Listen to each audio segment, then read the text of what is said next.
Allez, bienvenue pour le quintet de ce mercredi. Les amis turfistes, c'est Simon. J'espère que vous allez bien, que vous êtes bien installés et que vous êtes connotés les infos, les tuyaux, base, choco, tocard du jour. Prono pour ce mercredi 11 février 2026. Nous serons à Vincennes avec 16 partants, tous au même poteau de départ, pas de jaloux, des chevaux d'âge.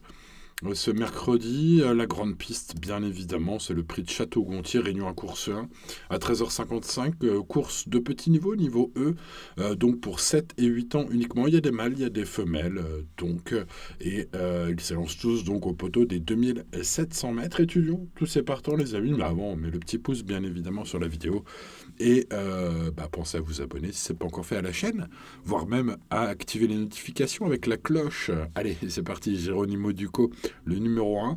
Bon, je ne lui ai pas mis la moyenne, vous le voyez, hein, je lui ai mis la note de 9 sur 20. C'est un cheval qui est régulièrement battu à Vincennes, malgré sa relative bonne régularité en piste. Il s'attaque à forte partie. Euh, c'est un cheval sérieux dont la meilleure référence est une troisième place obtenue sur ce parcours l'an passé. Il n'y a pas grand chose à se mettre sous la dent à ce niveau. En plus, il faudra quelques défaillances. Même dans le haut du tableau, j'ai envie de dire. Donc, je ne l'ai pas retenu. Je n'ai pas retenu non plus le numéro 2, Jeudi d'Erac, pour ce mercredi à Vincennes, puisque ce numéro 2 est un concurrent surtout performant l'été, la belle saison, j'ai envie de dire. J'ai rien trouvé à me mettre sous la dent d'un point de vue de ses bonnes perfs l'hiver. Le cheval aura en plus une belle course à la fin du mois en province. C'est peut-être une info à vous noter. Même s'il est en mode sport pour ce quintet, je n'y crois pas trop. Passons au numéro 3, Jazz Dourville, qui est excellent sur les courtes distances surtout. Mais bon, le cheval me semble sur la montante après une longue absence d'un an et demi. Il a quelques références évidemment à Vincennes, même si c'est plus sur 2100 départ lancé ou 2175 départ volté. Maintenant, le cheval a d'autres engagements un peu plus favorables aussi. Hein. Dans le haut du tableau, ils ont d'autres courses plus intéressantes bientôt, notamment en province. Mais je vais vraiment l'inclure dans mon prono aujourd'hui quand même, car c'est un cheval de qualité, et évidemment avec un an et demi d'absence, un peu en retard de gain. Et puis il est en mode sport quand même, Mathieu Abrivard est aux manettes. Je me méfie. Hein. On va pas faire l'effort hein, avec ce numéro 3. Il va pas y aller comme un fou. Mais c'est vrai que c'est vraiment typiquement le genre de cheval à grosse cote qui peut couper pas mal de tickets s'il a le bon parcours. Bon, voilà. Allez, on va le mettre en bout de prono. Je passe au numéro 4. Je fais ce qu'a Buissonnet, qui est une jument intermittente. 3 disqualifications sur 3 courses à Vincennes. Alors, il est capable de coups d'éclat de temps en temps, mais corde à gauche, c'est vraiment pas sa tasse de thé, puisque, mis à part un podium à Laval, on compte 7 disqualifications en 8 sorties corde à gauche. Hein. Donc c'est pas une chance sur 8 de trotter. Ça fait bien peu. Je ne garde pas. Passons au numéro 5, Joanne et Mondeville, qui alterne le bon et le moins bon. Les conditions de course sont pas si mal aujourd'hui et on peut lui mettre une note de méfiance, une note de respect, même j'ai envie de dire. Le cheval est délicat au départ, donc j'ai peur que ça se passe mal pour ce cheval, notamment au départ, et il n'y a pas de marge du tout pour le faire. Voilà, il y a quelques accessites hein, à Vincennes. Voilà, un regret parmi tant d'autres, ce numéro 5. Passons au numéro 6, Jazzman, qui est l'un des principaux prétendants à la victoire. Grâce à sa fin de course récente, notamment, il était ferré ce jour-là à Nantes. Il sera en mode sport ce mercredi. Sa meilleure référence est donc une victoire convaincante acquise sur la grande piste de Vincennes. C'était en septembre dernier, c'était dans le prix de Taverny, un quintet plus, où il s'imposait en 1,12,40 au papier. Ça lui laisse évidemment une super chance. Il faudra le mettre sur un ticket combiné logique, ce numéro 6, à mon avis. Passons au numéro 7, Jono Buissonnet, qui, sur sa troisième place du prix de Coute en décembre, sur 2850 mètres, possède une vraie chance ce mercredi. Il va être à belle cote. Je vais me laisser tenter par cette candidature en mode tocard du jour. Je le garde donc haut dans mon prono. En plus, son entourage m'a un peu chauffé dans la presse. Hein. Il est prêt à faire de son mieux. Le cheval, sachez-le, selon Alexis, pardon, de Jésus, son coach.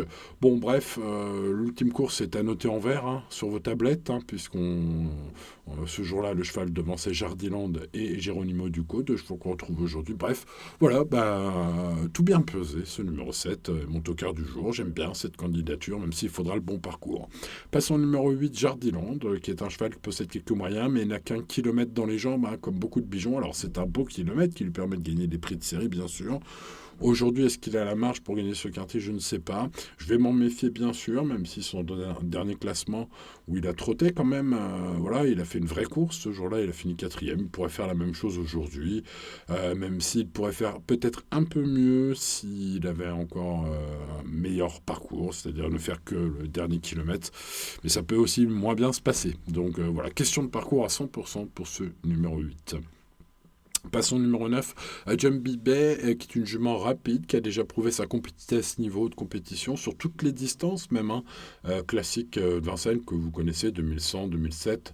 Bref, c'est sa pointe de vitesse qui lui permet d'avoir tous ces bons classements dans sa carrière.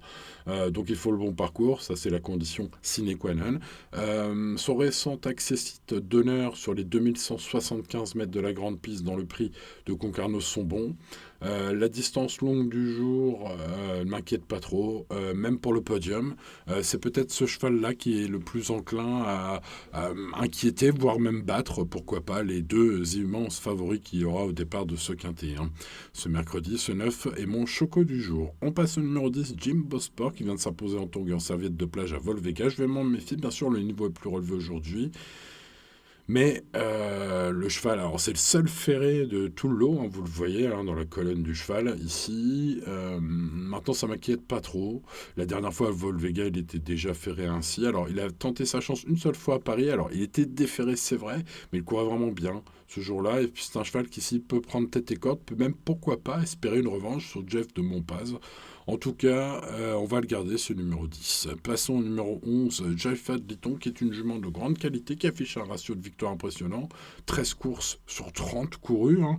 Donc on est à plus d'un tiers, on est à 40% de gagne. Donc c'est énorme. Voilà, c'est énorme. Ce sera le favori, le grandissime favori à la cote. Le cheval a en effet réalisé un chrono de 1:12:20 sur ce tracé, ce qui lui laisse une seconde pour gagner, nonobstant la candidature de Jazzman, bien sûr. Bon, ce seront les deux grands favoris logiques. J'ai gardé ce 11 en base. Je vais pas garder le 6. Je vais peut-être m'en mordre les doigts, mais le 6 sera sur mes tickets combinés, vous l'avez compris. Passons au numéro 12, Joplin des Croix. Je ne l'ai pas gardé. Je lui ai pas mis la moyenne, car il était disqualifié 43 fois en 71 courses.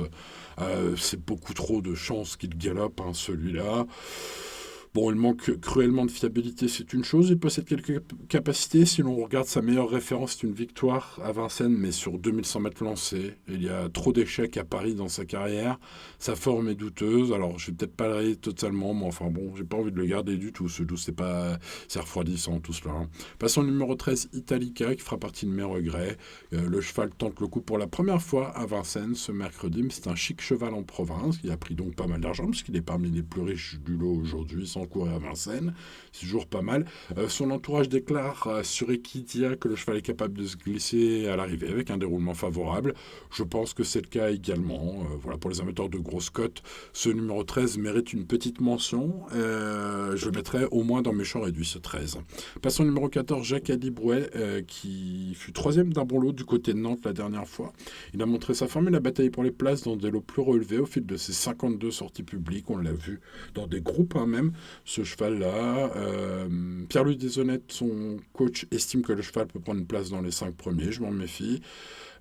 Pour une place en fin de combinaison, un champ réduit, ce 14. Passons au 15, Jeff de Montpaz, qui est une candidature qui m'a tilté l'œil. Le cheval compte un succès plus un accessite d'honneur en 2 tentatives sur le parcours des 2700 mètres du jour. Il est donc en plein dans son sport. Il vient de montrer sa forme en s'imposant à Toulouse.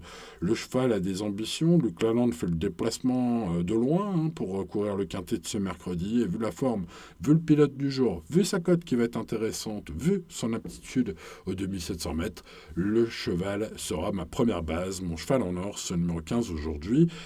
Ça pourrait être sympa, vu la cote probable.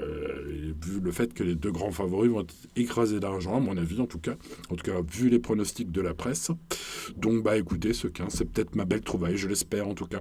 Passons au numéro 16, Jawax de Karian. Bah il n'y a pas la place de tous les mettre, alors j'ai pas mis ce numéro 16 dans mon prono, mais dans mes regrets, c'est son parcours, c'est son chrono récent, une 14-8 en amateur, qui me fait un peu ne pas le garder, hein, même complètement pas le garder. Malheureusement, voilà, c'est un cheval. Si l'on prend les chronos des courses en amateur, on peut mettre une seconde de mieux, hein, ce qui nous fait une 13,80, allez, on va dire ça.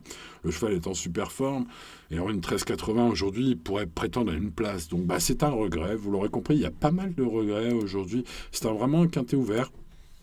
On va donc essayer de bien faire, notamment avec mes bases. Procédons. Allez, mettons le petit pouce, les amis. Pensez à vous abonner si ce n'est pas encore fait. Et parlons de mes 4 préférés, notamment Jeff de Montpaz, le numéro 15. Je le disais, pour 4 éléments, c'est sa forme, le pilote du jour, sa cote intéressante et son aptitude aux 2700 mètres du jour qui m'ont fait garder ce numéro 15 en premier choix. C'est ma base, c'est mon cheval en or. Espérons un cheval en or à l'arrivée, ce numéro 15. J'arrive pas, dit-on, à une seconde pour gagner ce quintet. Ce numéro 11, sauf malheur, devrait finir au moins dans les 4 premiers. En tout cas, c'est une base très solide. Après, voilà, les courses restent les courses, bien sûr. Court pas tout seul. Mais au chrono, c'est presque le cas, hein. Le numéro 9, Jumpy Bay, sera mon choco du jour. Pour la cote, bien évidemment, vous le savez, c'est sa vitesse, sa capacité à finir qui pourrait lui permettre, pourquoi pas même inquiéter les favoris aujourd'hui, hein, si ça se passe bien dans le parcours. Vaut mieux s'en méfier et l'avoir avec soi sur un ticket avec base. Et puis le 7 Jeannot Bussonnet, j'y crois, hein, c'est un cheval qui a croisé le fer avec des bons chevaux qu'on retrouve aujourd'hui, notamment Jardiland. Voilà, donc à mon avis, ce 7 a une meilleure chance que le 8 et sera pourtant à plus belle cote. Bon, vu sa forme, vu sa 3e place dans le prix de Locoute sur 2850 mètres le coup d'avant, l'avant-dernière fois donc, et sa forme montrée la dernière fois en étant devant Jardiland et Jérôme Ducos. Bref, vous l'avez compris, j'ai fait des lignes et il me semble que la cote de ce set va être intéressante, en tout cas, a priori. 15, 11, 9 et 7 sont donc mes 4 chevaux préférés pour un ticket avec champ, par exemple, champ réduit au total. Mon prono complet pour ce mercredi, vous le voyez, 15, 11, 9 et 7. Donc j'ai rajouté le 6 et évidemment, vous l'aurez noté au cours de cette étude, hein, si vous jouez en combiné, ce 6 mérite un très large crédit aussi. Voilà, si vous jouez en 5 chevaux, il faut mettre aussi ce numéro 6. Et puis pour les champs réduits, ensuite, à chacun les siens. Vous le voyez, moi j'ai choisi le 8, le 10 et le 3. Il y a énormément de regrets dans ce Quintet Plus. Ce pourquoi l'indice de confiance est de seulement 5 sur 10. Derrière les favoris, ils sont quand même très nombreux à pouvoir faire à l'arrivée, se tenant tous en quelques dixièmes, hein. Si l'on regarde, par exemple, entre autres, leur réduction kilométrique. Et alors, si on parle des lignes, c'est encore plus compliqué. Voilà, donc restez raisonnable, bien sûr. Jouez responsablement comme tous les jours et tout ira bien, les amis. Pensez au petit pouce si ce n'est pas encore fait. Pensez à vous abonner si ce n'est pas encore le cas. Et je vous souhaite bien sûr bonne chance pour ce Quintet Plus. Et je vous dis à demain pour de nouvelles aventures. Allez, c'était Simon. Ciao, ciao.